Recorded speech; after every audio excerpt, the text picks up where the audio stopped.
I got to the new job today.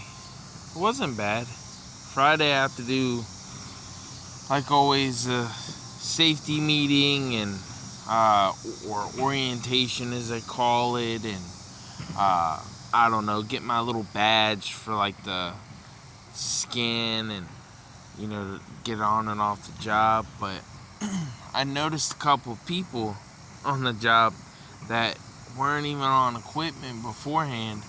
I'm like, dang, I wish I was on there.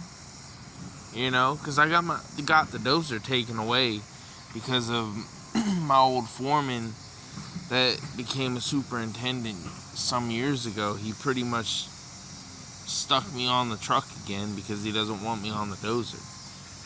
Been here almost a decade, and I'm not even on a freaking dozer or loader. I mean, if you look at it, there's been a couple people that came in after me, like the vice president's son-in-law.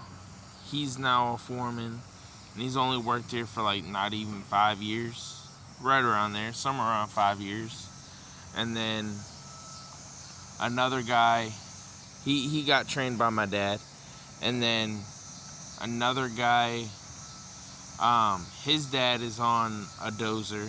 I just seen him today. And then that guy, son, he's a foreman now. And this guy's like in his 20s. I'm like, dang, man. If only I had the opportunity. Yeah, I had an opportunity of 2 months, but that's not really an opportunity. I'm not jealous of the people. Like, people might think that me saying that I'm jealous, but it's nothing like that. I mean, they got where they got because they got there. They, made friends with the right people, because I've always believed in it's not what you know, it's who you know. So, for instance, if you could be the best person for the job and you might know more than the next person. Like, for instance, I may not be proficient on a dozer or a loader, but I know more than somebody that's just coming into the, heavy equipment space. And then, I'd be able to do a lot more than they could because they wouldn't know, if that makes sense. Kind of like, for example, me, I already know that I would do a better job than my old foreman's son, which is actually on the dozer. Been on the dozer for like a year now, and from according to my own dad and my brother, he doesn't know jack diddly squat about the dozer. Doesn't know how to do nothing. He's a young kid. He's only 19, something like that. I think he's 19. I mean, the only reason why he even got on the dozer after not even being at the company for a year is because of who his dad is. His dad's a superintendent, you know? Like I said, it's not what you know, it's who you know. And, the only reason why I'm not on a dozer is because my old boss doesn't like me. Like I said, it's not like I've, how can I put it, went and was disrespectful to him or anything like that. The best way I could say that, I kind of disrespected him, and I wouldn't even say that I did, but my dad says that he's real petty like that. I was eating lunch, and I was eating on my dad's tracks. Come on, Rocky. And since I was eating on my dad's tracks, I had a Subway sandwich. And we're eating. He had his loader on. Somebody else behind me had their dozer on. And then, come to find out, I'm out of my business, and my dad tells me, look behind you, he's trying to get your attention. And my boss at the time, my foreman, he is walking off huffing and puffing because he's pissed off because he felt like I wasn't listening to him. But in reality, it was nothing like that. It was the fact that I'm eating my lunch, and he didn't like that fact. But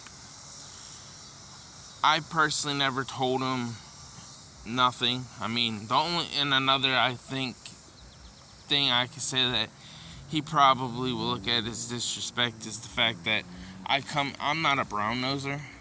So I come into work, I ask my boss what we're doing if I need to. If I don't already know, if we're doing something new, then I ask him. But other than that, I don't have no conversation with him. The only boss that I've ever really had a conversation with was my dad and a few other people that would ask me what's going on. But other than that, I have no reason to talk to you. You know, you're my boss. I'm not a brown noser. I'm not the type of person to talk buddy as we're best friends or anything. That's just not how I am. I'm not that type of person.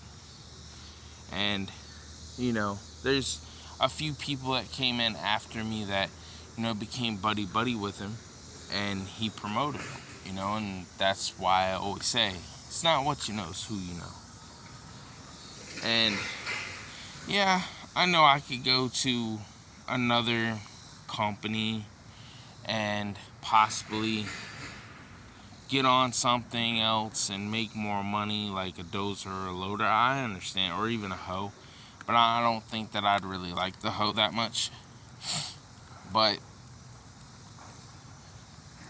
you know, at the moment, I don't feel like that's even really worth it, because if that job didn't pan out, then I don't even know if I'd be able to even come back. I don't know, because, you know, he'd probably stop me from coming back. But that's why I also look at things like this. My dad's gonna be retiring soon, you know? And I don't know, just always been in the back of my head whenever my dad retires, I feel like my old boss is gonna try to sabotage my job. Try to get me and my brother out. I don't know. I mean, I could be wrong, but it's not like it's something that hasn't happened, you know? But, like I said, we'll see. This is one of the reasons why I don't really like working for other people, because your job is always expendable. You know, if you quit or died today, or you got hurt today, your employer would care less about you and what's going on with you. Your job would be taken up in a heartbeat. You know, your job, you're an expendable person. They may say that you're not, but everybody's expendable. The only person that's not really expendable would be the owner, because yeah, there can be people that could take over the owner's spot, but, you know, usually whenever, unless it's like a mom and pop shop, usually the business goes under. Just get away from that. It's a dead animal. I think it's a dead snake. Because if it's a mom and pop shop, they'll probably go under. But if it's a bigger company, then somebody will possibly take over the spot. If not, then they'll dissolve it and sell the company. But because I know one of my first jobs, I worked at a restaurant, Palm Restaurant, French restaurant, really nice.